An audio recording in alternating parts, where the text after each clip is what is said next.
के शोक घोषित किया गया है और ऐसे में मुख्यमंत्री MK. Stalin emergency war room पहुंच चुके हैं क्योंकि शालीमार चेन्नई एक्सप्रेस यानी कि कोरोमंडल एक्सप्रेस भी इस हादसे का शिकार हुई है, जिसके कई डिब्बे पटरी से उतरे हैं और इसमें सवार जो यात्री थे वो भी इस दुर्घटना का शिकार हुए हैं। और तमिलनाडु में भी जो शोक है वो यहाँ पर संवेदनाएं जो हैं यहाँ पर व्यक्त की जा रही है और ऐसे में इमरजेंसी वॉर रूम पहुंचे हैं चेन्नई के जो मुख्यमंत्री है तमिलनाडु के एम.के. स्टालिन। प्रियंका।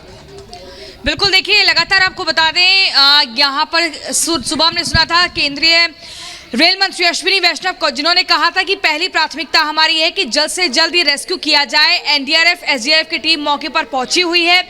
इसके बाद ये देखा जाएगा कि क्या कुछ तकनीकी फॉल्ट रहा, उस फॉल्ट को जांचने का, उसकी पड़ताल करने का विषय रहेगा। इसके बाद आपको बता दें जो परिवार, जिन लोगों की जान चली गई है, उनके परिवार को उचित मुआवजे का भी ऐलान हो चुका है। मैसिव लेवल पर रेस्क्यू चल रहा है। अगर एनडीआरएफ एसडीआरएफ की टीम जुटी हुई है तो लगातार ड्रोन से भी लगातार ये कोशिश हो रही है कि कोई भी शख्स कहीं पर भी फंसा हो, किसी भी ट्रैक पर फंसा हो तो तुरंत उसे निकाला जाए, तुरंत उपचार दिया जाए। इसके अलावा आपको बता दें अगर बाकी और देशों की बात करें, विदेशी राष्ट्र प्रमुखों की बात करें तो उन्होंने भी इस पूरे हादसे पर संवेदना व्यक्त की है। सोशल मीडिया पर लगातार इस पर दुख व्यक्त किया जा रहा है। तस्वीरें जो हमारे सामने है ये वाकई विचलित करने वाली है। किस तरीके से ट्रेन के परखच्चे उड़ जाते हैं और ये ट्रिपल ट्रेन हादसा होता है। अक्सर इस तरह का जो पूरा मंजर है और अक्सर जो इस तरह का मंजर है वो फिल्मों में देखा जाता है, लेकिन ये हकीकत में हुआ है। अब क्या कुछ टेक्निकल फॉल्ट रहा, क्या जीपीएस में कुछ दिक्कत रही, ये सब कुछ जांच का विषय है। जांच के बाद ही तस्वीर साफ हो पाएगी। Back to studio. तो जो खबर बता रही हैं मीनाक्षी, और ये इस वक्त आप देख लीजिए मुख्यमंत्री इस वक्त घायलों से बात कर रहे हैं जो लोग अस्पताल पहुंचाए गए, और यह भी बताया जा रहा है कि बहुत ही भयावह वहां पे स्थिति थी।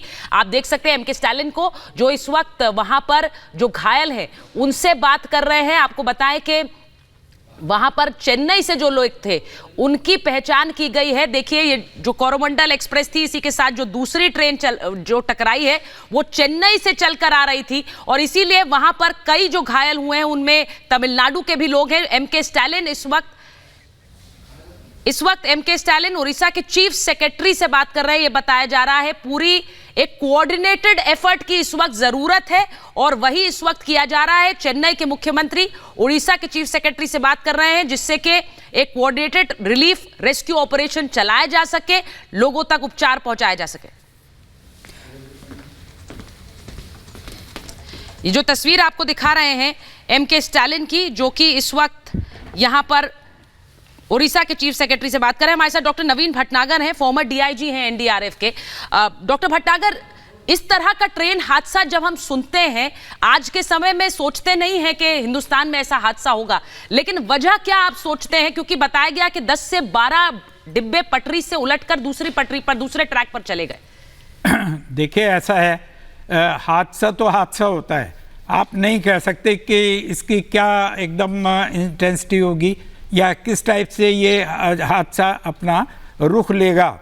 बट एनी हाउ हमारे पास आज की तारीख में एक से एक बेस्ट टेक्नोलॉजी है and GPS based tracking device system है। ये सब होने के बावजूद हुआ है तो इसका मतलब कहीं ना कहीं ये लकूना हुआ है, कहीं ना कहीं ये कुछ ऐसी चीज़ें हुई हैं जिसके चलते ये हुआ है। अदरवाइज़ ऐसे ऐसे हमारे पास सिस्टम्स हैं जो इंजन पे लगाए जाते हैं और वो 1 किलोमीटर दूर से ही वो इंजन पे ब्रेक लगाता है। तो ये कहाँ फेल हुआ है? हमारी डिवाइस फेल हुई है या डिवाइस नहीं लगी थी? जो भी हुई थी, ये सारी की सारी चीज़ें जो हाई लेवल की कमेटी बैठी है, इंक्वायरी कर रही है, वो होना बहुत ज़रूरी है और वो हो रही है और होगी। तो मैं समझता हूँ कि इसको जो है बहुत सीरियस होके इस घटना को, इससे सबक लेना चाहिए और ये दोबारा नहीं होनी चाहिए, क्योंकि इससे रेलवे की साख पर भी बट्टा लगता है और इसके अलावा जो है कितनी पब्लिक की जान चली गई, बेमौत बेचारे किस एम से जा रहे होंगे और डेथ हो गई। तो ये हर एक के लिए जो है बड़ा दुख का विषय है, ऐसा नहीं होना चाहिए था। एनी हाउ देखते हैं इंक्वायरी में क्या होता है बाकी हमारी टीमें लगी हुई हैं वो रेस्क्यू ऑपरेशन में रात से ही कल से लगातार बिल्कुल सर, रेस्क्यू ऑपरेशन चल रहा है और रेस्क्यू ही अब सबसे बड़ी चुनौती है और इसलिए डिफेंस एक्सपर्ट वीके दत्ता जी हमारे साथ जुड़ गए हैं। सर, हम क्योंकि इसमें आर्मी और एयरफोर्स को भी शामिल किया गया है, हम आपसे समझना चाहेंगे कि जब इतने बड़े लेवल का कोई हादसा होता है तो कितना चुनौतीपूर्ण होता है रेस्क्यू कर पाना लोगों का। देखिए, ऐसा है कि आज के दिन में हिंदुस्तान में सबसे एडवांस सिस्टम है हमारा रिस्पांस मैकेनिज्म, जिसके अंदर नेशनल लेवल में national disaster management authority, state level में स्टेट डिजास्टर मैनेजमेंट अथॉरिटीज हैं, और उसके बाद में जो अलग अलग हमारी रिस्पांस फोर्सेज हैं, एनडीआरएफ नेशनल लेवल पे, स्टेट लेवल में एसडीआरएफ, और उड़ीसा की जो ओड्रेफ एक बहुत ही ट्रेंड फोर्स है उनकी, जो कि रिस्पॉन्स करने के लिए सक्षम है। इसके साथ साथ जैसे ही कोई हादसा होता है तो हमारे जो स्टेट डिजास्टर मैनेजमेंट अथॉरिटीज हैं उनके इमरजेंसी ऑपरेशन सेंटर एक्टिवेट हो जाते हैं।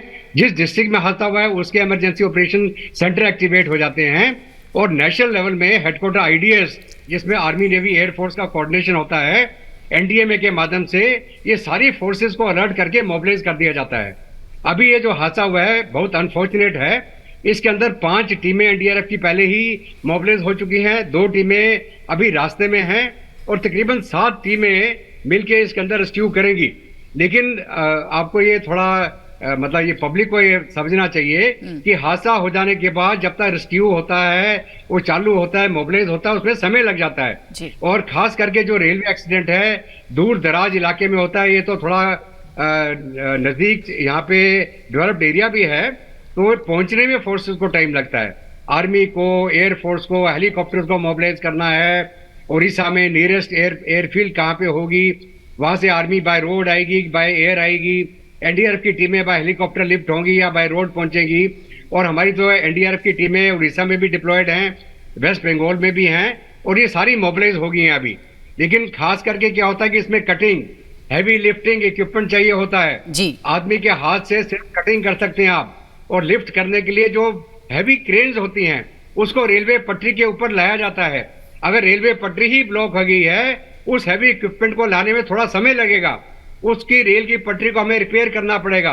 और जो बोगीज अभी डीरेल हो गई हैं या एक के ऊपर एक जिसको हम बोलते हैं पैनकेक हो गई हैं, उनको एक एक करके उठा के अलग करना पड़ेगा, और डिटेल में सर्च करना पड़ेगा कि कोई हमारे जिंदा जो नागरिक हैं अगर वो उनको निकाला जा सके। जी। और उसके बाद में जितने हमारे नजदीक मेजर जनरल दत्ता बहुत बड़ी बात बता रहे हैं।